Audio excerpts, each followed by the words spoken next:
நான் தான் பானுமதி சந்திரசேகரன். இன்னைக்கு நான் திருவம்பாவையோட 7வது பாடலுக்கூட அர்த்தத்தை சொல்ல போகிறேன். இந்த திருவம்பாவை என்பது திரு மாணிக்க வாசகரால் சிவபெருமானை புகழ்ந்து எழுதிய 20 பாடல்களின் தொகுப்பாகும். இது திருவம்பாவையின் 7வது பாடலாகும். இதற்கு முன் பாடல்களில் மாணிக்க வாசகர் பெண்ணை எழுப்ப வாழ்த்தடங்கண் மாதே நேரிழையாய் முத்தன்ன வெண்ணகையாய் ஏலக்குழலி மானே என்று குறிப்பிட்டார். இந்த 7வது பாட்டில் உள்ளே உறங்குகின்ற பெண்ணை பார்த்து அன்னே என்று அன்பொழுக அழைக்கிறார். அதன் பொருள் தாயே என்று அழைக்கிறார். அப்படி அழைப்பதன் நோக்கம் இறைவனுக்கு அடுத்த நிலையிலே பெருமையுடனும் மதிப்புடனும் நடத்தப்பட வேண்டியவள் தாய் என்பதால் அன்னே என்று அன்பொழுக அழைக்கிறார். இந்த பாடலில் உலகத்திற்கே அம்மாவான அந்த பராசக்தியை தான் எழுப்புகிறார். அன்னே இவையும் சிலவோ என்பதன் பொருள் வீடுதோறும் நாங்கள் வீடுதோறும் செல்லுவதும் அவ்வீட்டில் தூங்குவோரை எழுப்புவதும் ஆகிய வேலைகள் எங்கள் கடமைகளுள் சிலவாக அமைந்துவிட்டன போலும் என்பது பொருள். பலர் அமரர் உன்னற்கரியான் பொருள் தேவர்கள் கூட காண்பதற்கும் ஏன் நினைப்பதற்கு கூட அறிவனான உப்பில்லாத பெரும் புகழ் உடையவனுமான சிவபெருமானை அவன் இரு சீரான் 2 ஒப்பில்லாத குணங்களை உடையவன். சின்னங்கள் கேட்ப சிவனென்றே வாய்திருப்பாய். சிவனின் சின்னங்களான ஜடாமுடி, மழுவு, உடுக்கை, ருத்ராட்சம், புலித்தோல், விபூதி போன்ற பொருள்களை கண்டாலோ அல்லது கேட்டாலோ சிவசிவா என்று கூறும் நீ ஏன் துயில் எழாமல் இருக்கிறாய்? தென்னா வெண்ணா முன்னன் தீச்சேர் விழுகுப்பாய். பொருள் தென்னா என்ற சொல்லை கேட்டவுடனேயே தீயிலிட்ட மெழுகு போல் உருகிப் போவாயே. இன்று நாங்கள் சிவனை புகழ்ந்து இவ்வளவு பாடியும் நீ ஏன் இன்னும் எழவில்லை? தென்னாடுடைய சிவனே போற்றி, எந்நாட்டவர்க்கும் இறைவா போற்றி என்ற முழுமையான வாக்கியம் கேட்பதற்கு முன்னேயே தென்னா என்ற சொல்லுக்கே கேட்ட மாத்திரத்தில் சிவனை நினைத்து மெழுகு போல் உருகிப் போவாயே. இன்று ஏன் நீ இன்னும் எழவில்லை? என் ஆணை, என் அரையன், இன்னமுது என்று எல்லோரும் சொன்னோம் கேள். வெவ்வேறாய் இன்னம் துயிலுதியோ வன்னஞ்ச பேதையர் போல் வாழா கிடத்தியால் என்னே துயிலின் பரிசியேலோர் எம்பாவாய். நாங்கள் சிவபெருமானை குறித்து என் ஆணை, என்னை ஆள்பவன், அறிஞன், என் அரசன், இன்னமுதன், என் ஆத்மாவையும் என் உடலையும் நம்முடைய ஆத்மாவையும் உடலையும் இணைத்து வைக்கும் இன்னமுதன் என்று எல்லோரும் புகழ்கின்றோமே. இன்னமும் துயிலுதியோ? இதையெல்லாம் கேட்ட பின்பு கூட நீ எப்படி உறங்குகிறாய்? வன்னஞ்ச பேதையர் போல் வாழா கிடத்தியால் வஞ்சக நெஞ்சம் கொண்டவர் போல் தூங்குபவது போல் நடிக்கிறாயா? ஏனென்றால் தூங்குபவனை எழுப்பலாம், ஆனால் தூங்குபவன் போல் நடிப்பவனை எழுப்ப முடியாது என்பது பழமொழி. என்னே துயிலின் பரிசேலோர் எம்பாவாய். உனது இந்த தூக்கத்தை நான் என்னவென்று சொல்வது? சீக்கிரமாக எழுந்து அருள் புரிவாயாக என்று மாணிக்க வாசகர் கூறுகிறார் இந்த 7வது பாட்டில்.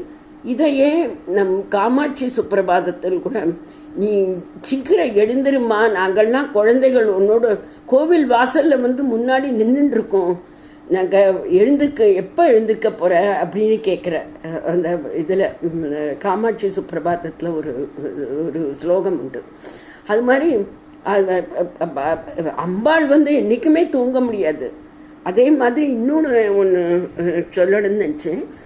அதாவது அம்பாள் எதுவுமே இப்போ இவளாக இருக்கட்டும், திரௌபதியாக இருக்கட்டும், எல்லாமே அம்பாள் தானே அவள்லாம். அப்போ அவள்லாம் என்றைக்குமே ஒருத்தரோட வயத்தில் 10 மாதம் இருந்தெல்லாம் பிறக்கவே இல்லை. அவள் சுயம்பு நெருப்புலேருந்து வருவா, பூமியிலேருந்து வருவா. ஆண்டாள் கூட பூமியிலேருந்து தானே வந்தாவ. அது மாதிரி அவள் அந்த உலகத்தையே தன்னுடைய கர்ப்பத்தில் வச்சுட்டு இருக்கிறவா. இந்த ஃபுல் 7 உலகத்தையும் 14 லோகங்களையும் வயத்தில் பிள்ளையாண்டிருக்கா மாதிரி வயத்தில் வச்சுருக்கிற வாழ் எப்படி வந்து இன்னொருத்தர் வயத்தில் வந்து பிறக்க முடியும்? அது பிறக்க முடியாது. அதனால் அவள் தூங்கவே முடியாது. இது சும்மா ஒரு பாடலுக்கு வேண்டி எழுதியிருக்கார் அவர் அப்படி. அப்புறம் இன்னொன்று ஒன்றும் சொல்கிறதா இருக்கேன்.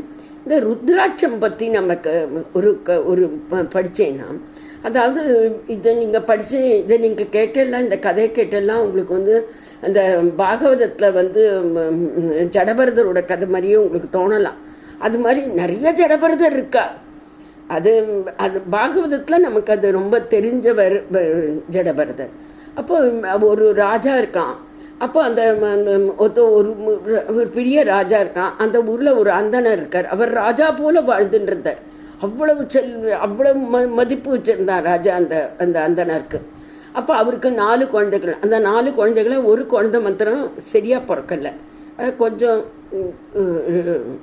இந்த குழந்தை. அப்போ அதால் வந்து மேதா சைல்டு. அப்போ அந்த குழந்தை வந்து அவனை எல்லாரும் திட்டுறா வீட்டில். எப்போதுமே ஒரு படிக்காத ஒரு பையனா எல்லாரும் மட்டம் தட்டி பேசுறது இதெல்லாம் உண்டு இல்லையா? அப்போ ஆனால் அப்பா அம்மாவுக்கு மாத்திரம் எந்த குழந்தை வீக்காக இருக்கோ அந்த குழந்தை மேல் தான் ரொம்ப பாசமே. ரொம்ப கெட்டிக்கார குழந்தை மேலெல்லாம் அவளுக்கெல்லாம் பாசம் கிடையாது. அப்போ அந்த அந்தனர் வந்து செத்து போகிறதுக்கு முன்னாடி ஒரு ருத்ராட்சத்தை கழுத்தில் போட்டு, கண்ணா இந்த ருத்ராட்சத்தை மாத்திரம் யார் வந்தாலும் நீ கட்டக்கூடாது, இது நீ உயிரோடு இருக்கிற வரைக்கும் உன் கழுத்தில் இது தொங்கணும் அப்படின்னு சொல்லிட்டு அவர் செத்து போயிட்டார். அப்போ ஒரு நாளைக்கு இவர் வந்து இப்படி நடந்துட்டு இருக்கிற போது நிறைய பேர் வந்து இவரை நரபலி கொடுக்கறதுக்கு வேண்டி அழிச்சுட்டு போகிறார். அழிச்சுட்டு போயிட்டு இவரை நரபலி கொடுக்குற போது அந்த காளி பார்த்து விடுறா இவரோட கழுத்தில் அந்த ருத்ராட்சத்தை. அப்போ ருத்ராட்சத்தை பார்த்தா இதில் அவர் சொல்கிறார் இல்லை, ருத்ராட்சத்தை பார்த்தாலே சிவசிவாம்பலாம். அப்போ அந்த மாதிரி சொல்கிற காளி வந்து நம்மளோட ஆம்படையானே கழுத்தில் போட்டுருக்கான், இந்த பையனை எப்படி வெட்டுவா சொல்லிட்டு அவள் காளி பிரகட்டாகி அவள் அந்த சிலையிலேருந்து எழுந்து அவ்வளோ பேரையும் கொண்டு போடுறா. ராஜாவுக்கு புரியவே இல்லை, என்னடா அது நம்ம அவள்கிட்டலாம். ஏன்னா ராஜா ரொம்ப நேர்மையானவன். அவன் ஃபேமிலியில் எல்லாத்தையும் கேட்டு தான் சொல்கிறான். அப்போ நரபலிக்கு ஒருத்தர் அப்போ தான் இந்த பைசங்களோட அண்ணா மன்னிகள்லாம் இருக்கா இல்லையா, இவன் வேஸ்ட்டுன்னு நினைக்கிறான் இந்த பையனை. அப்போ அதனால இவனை அழிச்சுன்னு போங்கோ நீங்கள். அப்போ ராஜா சொல்கிறான், நான் உங்கள் குடும்பத்துக்கு நிறைய பணம் தருவேன்னு. பணம் வேற கிடைக்கிறது, அப்புறம் இந்த பையனை வேற ஒழிச்சு கட்டிடலாம் அப்படின்னு தான் அனுப்புகிறா. அப்போ அப்படி அனுப்புகிற போது தான் அந்த அந்த கழுத்தில் இருக்கிற ருத்ராட்சத்தை பார்த்து காளி வந்து சிவனையே வெட்டுற மாதிரி, என்ன கழுத்தை தானே வெட்டுவான், சிவனையே வெட்டுற மாதிரி அவளுக்கு தோணித்து. உடனே அவ்வளவு கோபத்தோடு வந்து அந்த அவ்வளவு பேரையும் வெட்டி தாக்கிறான். இப்போ ராஜா கேட்குறான், இவாளோட அனுமதி இல்லாமல் நான் இவள் குடும்பத்தோட அனுமதி இல்லாமல் நான் பண்ணலையே, நான் இப்படி பண்ணினதுக்கு நீ ஏன் இப்படி பண்ணின அப்படின்னு கேட்டபோது இது கழுத்தில் இருக்கிற ருத்ராட்சம்னு. அப்போ அந்த பையனை அந்த காளி என்ன சொல்கிறான்னா, அவள்கிட்ட நீ இந்த ராஜாட்ட சொல்கிறான், பொண்ணை இவனுக்கு கல்யாணம் பண்ணிப்பேன், இவன் சந்தோஷமாக சௌக்கியமாக அவன் கெட்டிக்காரனாக இருப்பான் அப்படின்னு சொல்லி கல்யாணம் பண்ணி வைக்க சொல்கிறான். அப்போது அவனுக்கு அந்த பையனுக்கு தோன்றது, நம்ம ஒரு ருத்ராட்சம் கழுத்தில் போட்டுன்றதுக்கே நமக்கு இவ்வளோ பெரிய நல்ல வாழ்க்கை கிடைச்ச போது, அப்போ நம்ம இன்னும் அதனால் அவன் லைஃப் முழுக்க அவன் ராஜா அவனை விட்டு அவன் வந்து ருத்ராட்சத்தோட ட்ரெஸ்ஸை தான் அவன் போட்டுன்னு இருந்தானோ முழுக்க.